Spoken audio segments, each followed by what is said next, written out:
El autor del presente monográfico se aventura a expresar una esperanza de que la importancia de los eucaliptos, ya sea vista en su celeridad de crecimiento, a menudo sin parangón entre los árboles de madera dura, ya estimada en sus innumerables aplicaciones para la vida industrial, o ya sea al reconocerlos como el grupo donde se encuentran los árboles más magníficos y de alturas más excelsas de todos los dominios de su majestad, su importancia será con mayor razón justamente reconocida tras haber hojeado estas humildes páginas. Melbourne, Pascua de 1879.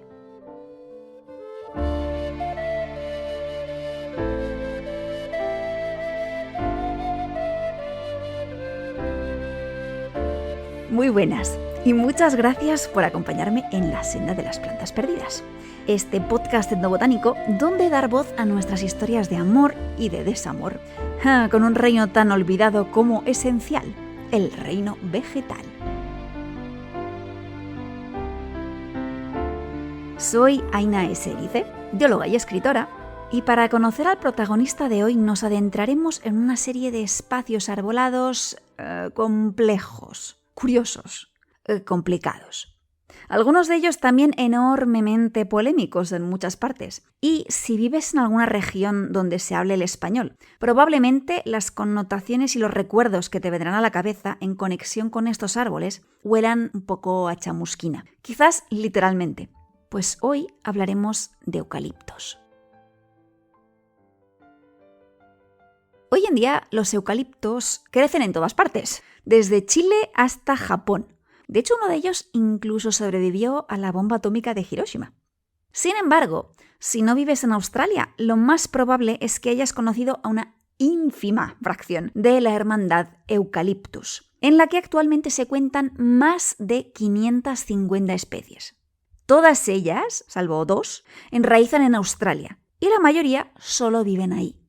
Aunque los eucaliptos que han conquistado el mundo tienen un porte más bien arbóreo, en realidad hay muchos eucaliptus que tienen una pinta un poco más arbustiva. Y estos en inglés se conocen como mallee. Aunque puedan alcanzar alturas interesantes, no tienen un único tronco, porque este se ramifica desde la base. Esta base es un órgano subterráneo de almacenamiento, desde donde el eucalipto rebrotará tras un incendio.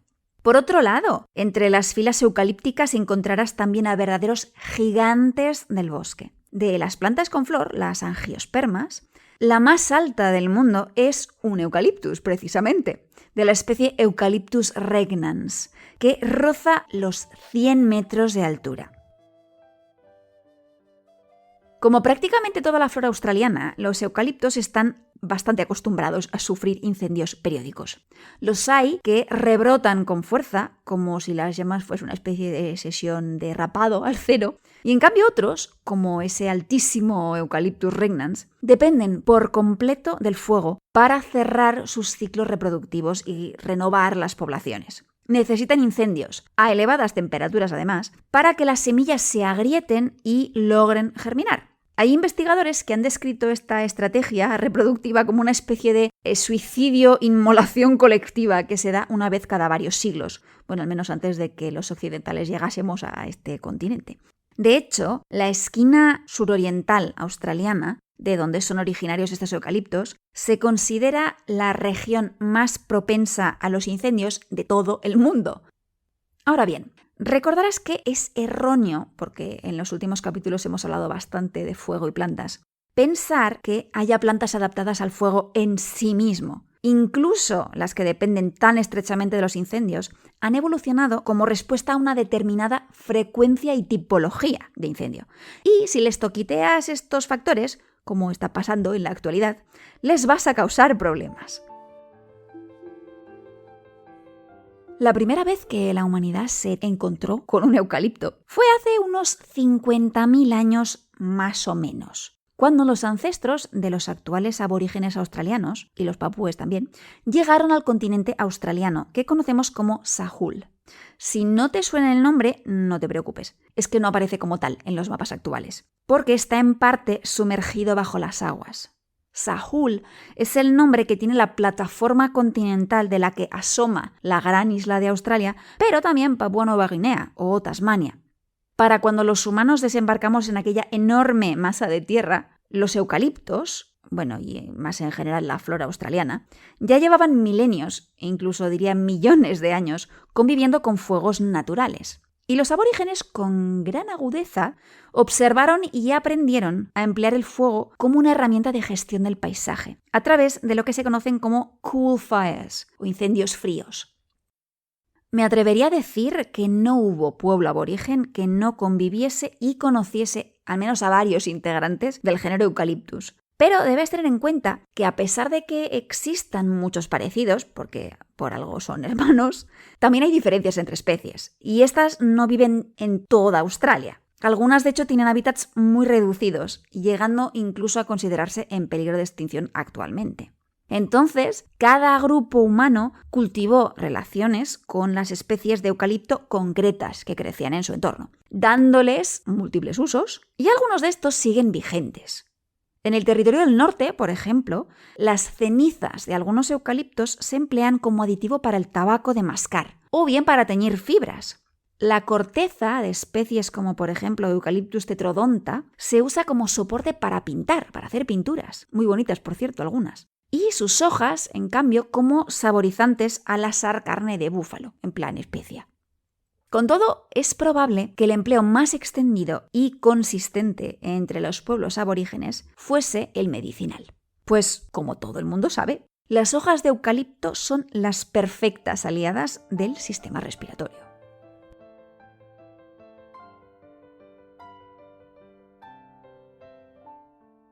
Entre los Yingulu, pueblo del territorio del norte australiano, se conocen y emplean varias especies de eucalipto, como por ejemplo el Eucalyptus camaldulensis. Sus hojas jóvenes se hierven en agua con la que luego se dan baños medicinales para aliviar dolores internos, sobre todo caderas y articulaciones, así como dolores de pecho. Los Yanyuwa, en cambio, que son vecinos lejanos, también usan baños de eucalipto, de las hojas o bien de la corteza, para aliviar gripes o resfriados. Y no son los únicos ni mucho menos.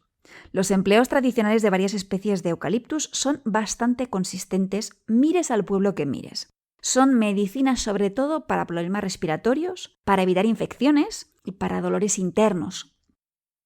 Los primeros europeos que se establecieron en Australia en 1788 fueron ingleses y llegaron 20 años después de haber proclamado, de manera totalmente unilateral, que los territorios orientales del continente pertenecían a la corona británica.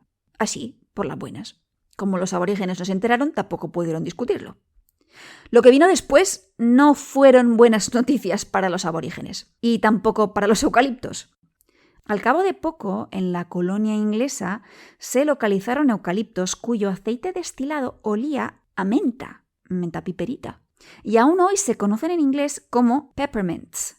Efectivamente, es que el aceite esencial de especies como Eucalyptus piperita comparte ingredientes aromáticos con algunas mentas.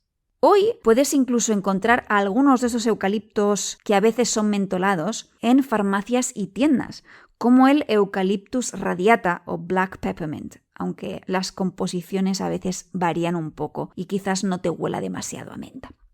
Sin embargo, el componente químico más importante, con mucha diferencia, de los aceites de eucalipto fue aislado en 1870, justamente un siglo después de esa apropiación tan pancha por parte de los ingleses.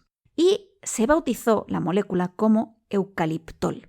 Hoy, en cambio, la encontrarás referenciada bajo el nombre de 1,8-cineol. Y se trata del principal responsable del aroma típico que todos asociamos con los eucaliptos. Aunque también se encuentra en otras familias botánicas, como muchas labiadas, como romeros o incluso salvias.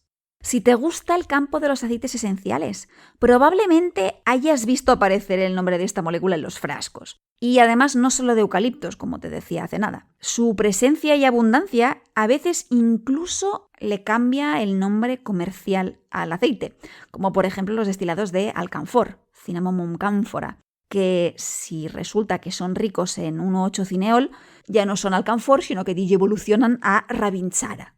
El 1,8-cineol es una molécula fascinante que ha sido ampliamente estudiada.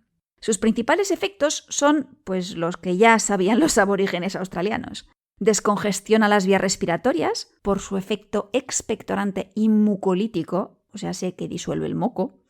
Desinfecta por sus poderes antimicrobianos y también disminuye la inflamación. Como es lógico, si tomas las 750 y pico especies de eucaliptus, cada una tiene un perfil aromático distinto, y algunas incluso lo varían según el lugar donde crezcan. De todas ellas, la que se ha convertido en la principal fuente de aceite esencial de eucalipto es Eucalyptus globulus, cuyo destilado foliar contiene hasta un 80% de eucaliptol, 1,8-cineol. No es el que más, pero es el que más se emplea. Sin embargo, los aborígenes australianos no empleaban únicamente las hojas, ni siquiera solo la corteza de los eucaliptos como sustancia medicinal. Pues varios de estos árboles, así como también especies de otros géneros que antaño se consideraban eucaliptus, como corimbia, pero también otros árboles que no tienen ninguna relación de parentesco, pues resulta que todo este grupo un poco heterogéneo produce un exudado gomoso que se conoce como quino y cuyo color suele ser rojo. Los árboles lo producen en respuesta a heridas en el tronco y te puedo asegurar que, al menos en algunos casos, impresiona verlo, porque es que parece sangre. De hecho, el nombre común de todos estos árboles es bloodwood, madera de sangre, literalmente. El quino de algunas especies se empleaba para desinfectar heridas, o bien también para ayudar a que los cortes que se realizaban para una cicatrización decorativa tribal resaltasen más. O también se diluían en agua y se tomaban a modo de infusión para combatir dolores de cabeza o tos y así.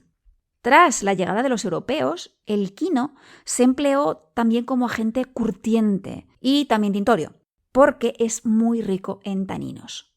Yo jamás lo he visto en el comercio, pero la próxima vez que pase por delante de un eucaliptus, y además teniendo en cuenta que Eucalyptus camaldulensis, que produce esta sustancia y es uno de los emigrantes, los eucaliptos que ha emigrado al resto del mundo, pues me fijaré a ver si veo un poco.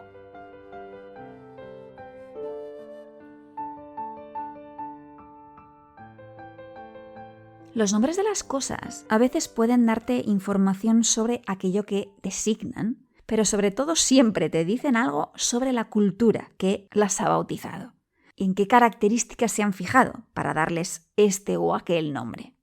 O bien a veces nos revelan que conocemos a aquella realidad hace relativamente poco, que no compartimos una historia común especialmente larga, como pasa con la principal y a menudo única palabra que tenemos en español para hablar de estos árboles.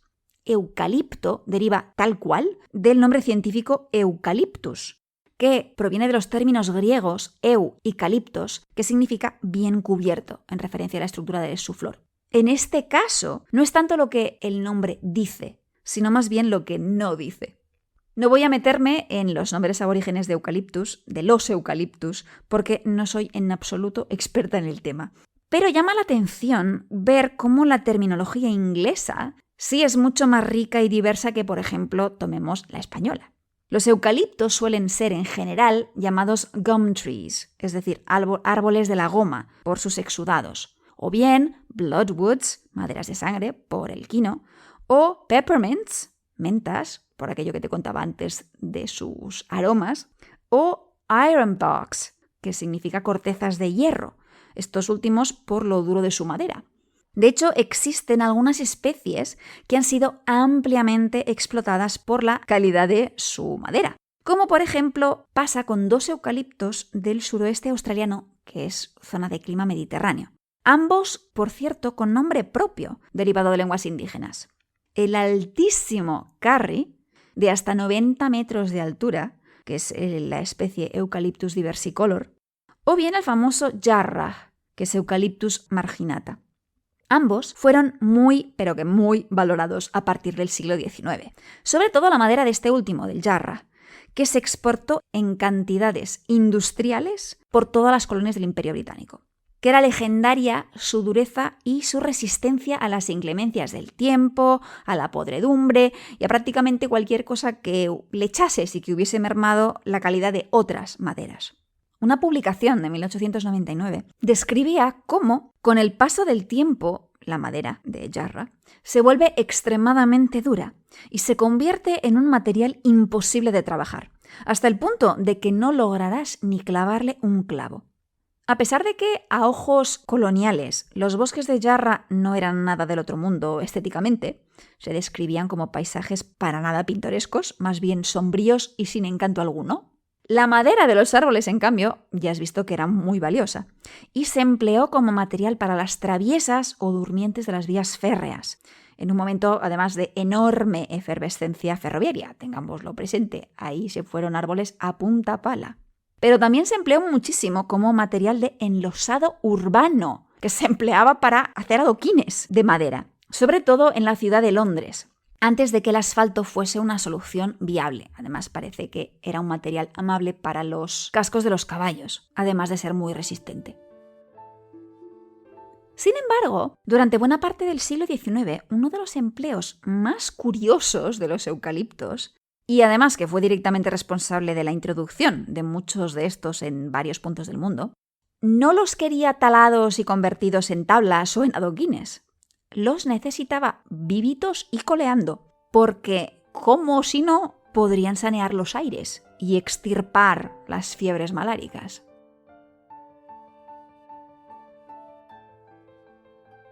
En el verano de 1847, un joven farmacéutico se embarcó rumbo a Adelaide, sur de Australia. Atrás dejaba su Alemania natal, donde habían fallecido sus padres y su hermana mayor, todos víctimas de la tuberculosis. Y al creer detectar síntomas de la enfermedad en una de sus hermanas y en él mismo, el joven Ferdinand Müller decidió que no iba a arriesgarse a pasar otro invierno en Alemania.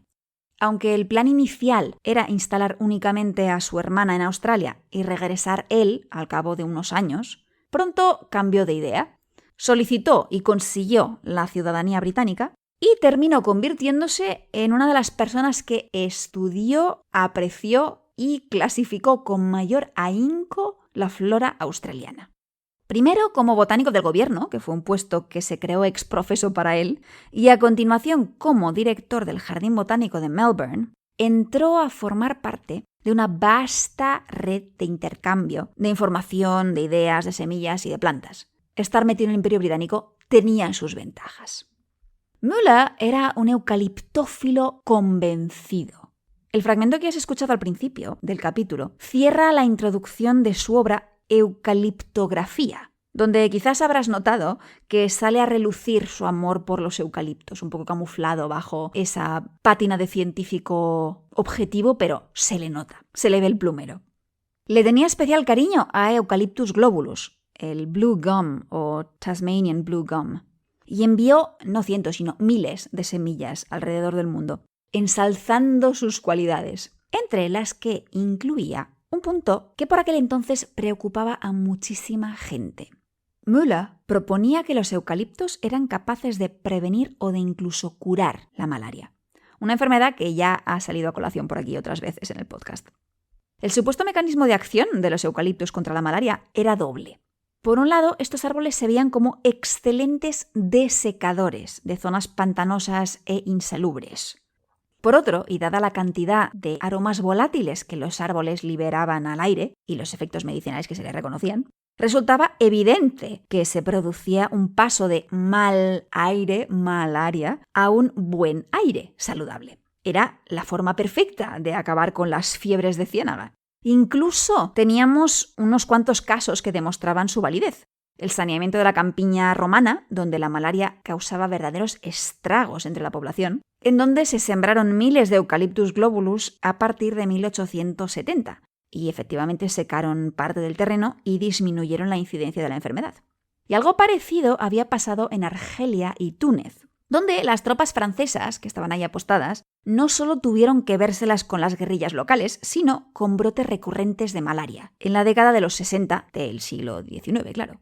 Quizás recuerdes, de hecho, que entre las raciones que se les daba a estos soldados se hallaba un preparado espirituoso de ajenjo, que justamente estaba allí por sus propiedades antimaláricas, y que probablemente esto tuvo algo que ver con la posterior popularidad de la absenta en Francia a finales de siglo. Si esto te suena a campanas celestiales, lo conté o hablamos de ello en el capítulo 8 de la primera temporada del podcast. La esperanza de que efectivamente el eucalipto fuese un arma de combate contra la malaria llevó a sembrar estos árboles en distintas partes del mundo donde esta enfermedad, o bien grupo de enfermedades, porque antiguamente no distinguían exactamente muy bien, donde eran frecuentes y o temidas. Y así llegaron a distintas partes de, por ejemplo, la India, que por aquel entonces era parte del mismo imperio al que pertenecía Australia, pero también a lugares como México, allá por finales del siglo XIX. Y así, y a pesar de que los eucaliptos no curen la malaria, empezó el carrerón de los eucaliptus como árboles globales, que quizás subrayan como pocos las contradicciones, los riesgos, los triunfos y los dramas de un mundo tan profundamente interconectado como el que habitamos nosotros hoy.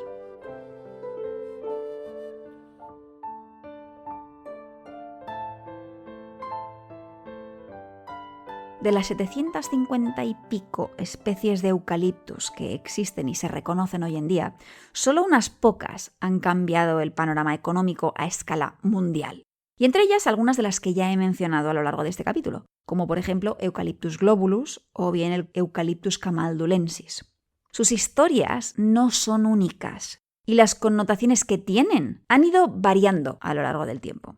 Con todo, la tendencia general ha sido negativa. Fuera de su Australia natal, los eucaliptos están peor vistos hoy que hace 100 o 200 años. En algunos casos, radicalmente peor vistos, dadas sus asociaciones con sistemas silvícolas de plantaciones intensivas, como los establecidos en varios puntos de la península ibérica, o en China o en Chile. No han sido pocas las iniciativas políticas que han promovido a lo largo de la historia reciente, se entiende, la siembra de eucaliptos a lo largo y ancho del mundo, desde Etiopía hasta la India. Las motivaciones han sido variables, no siempre malintencionadas, y todas guiadas por una lógica que a veces olvidamos. Y es que la palabra madera comparte una misma raíz latina con la palabra materia. La madera es que ha sido durante milenios la materia por excelencia con que construimos nuestras culturas. Un recurso renovable, maravilloso, sí, pero cuando el consumo excede la producción natural, pues deforestación al canto. Los eucaliptos tienen la habilidad de crecer prodigiosamente deprisa si los comparamos con otros árboles. Y esta característica ya por sí sola contribuyó enormemente a su adopción en lugares de lo más variopintos. En algunos casos, o muchos, no lo sé, los eucaliptos habrán cargado con las demandas de madera y combustible que de otro modo hubiesen pagado bosques nativos. Por experiencia puedo decir que construir una casa moderna con andamios de madera, algo que está muy extendido en África, por ejemplo, implica la tala de muchos árboles.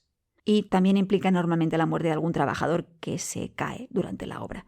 Pero ese es otro tema. Actualmente hay varias zonas del mundo donde se cultiva eucalipto a lo bestia, entre ellas Brasil, China o la península ibérica, y buena parte de la producción se destina a papel.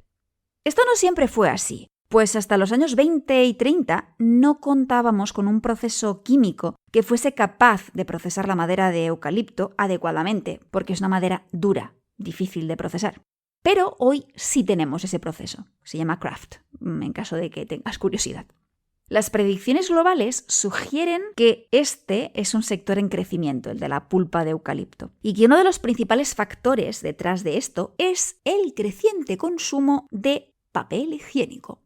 Ojo, no necesariamente papel de váter, aunque también. Lo que está creciendo es el uso de toallitas, pañuelos de papel y demás elementos que emplean ese papel suave, flexible, absorbente.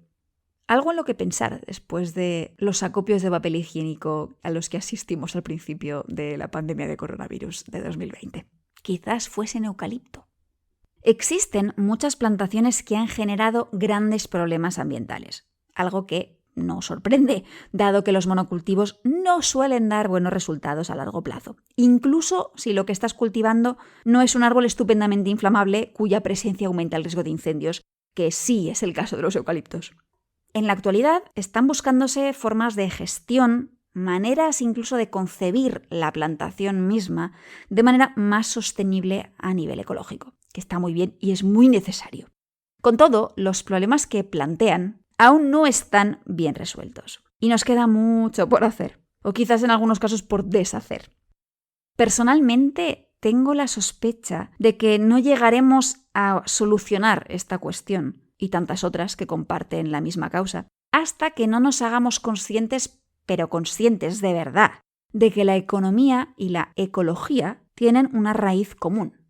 Eco, oikos, la casa, que en última instancia es la casa común que compartimos todos los seres vivos del planeta, o sea, la Tierra.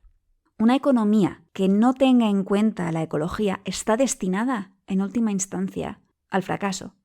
Pero también hay que tener en cuenta que, del mismo modo, una ecología que no considere y no tenga en cuenta la economía tampoco va a ser viable a largo plazo.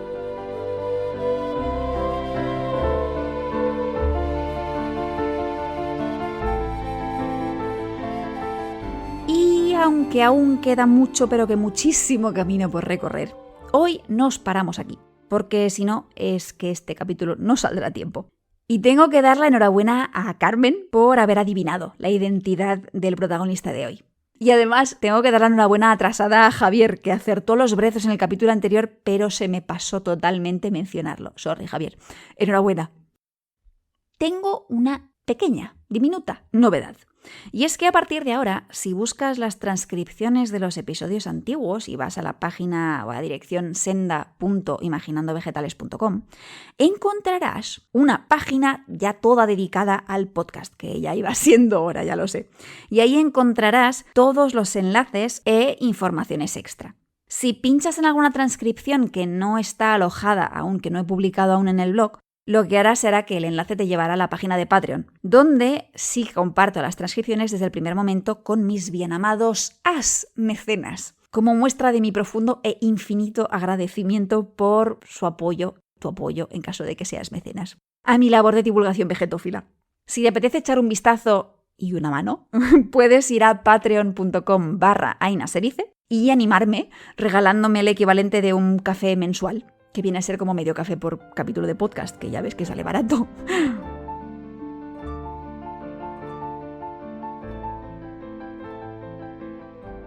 Dejamos atrás los eucaliptales para adentrarnos en otro tipo de entorno. Un bosque en tierras lejanas, casi tanto como las de los eucaliptus, donde habitan los protagonistas del siguiente episodio, cuya relación con el agua no tiene tanto que ver con su hábitat, aunque sí que les guste vivir en suelos húmedos, sino más bien con el uso que les hemos dado. 3 pistas tengo para ti. La primera, veneno. La segunda, insecto. Y la última, es superficial.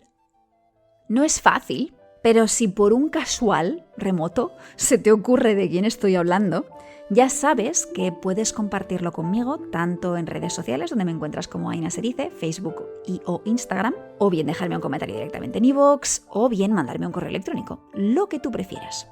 Ya sabes que cualquier comentario es más que bienvenido. Y dicho esto, no me queda más que dar las gracias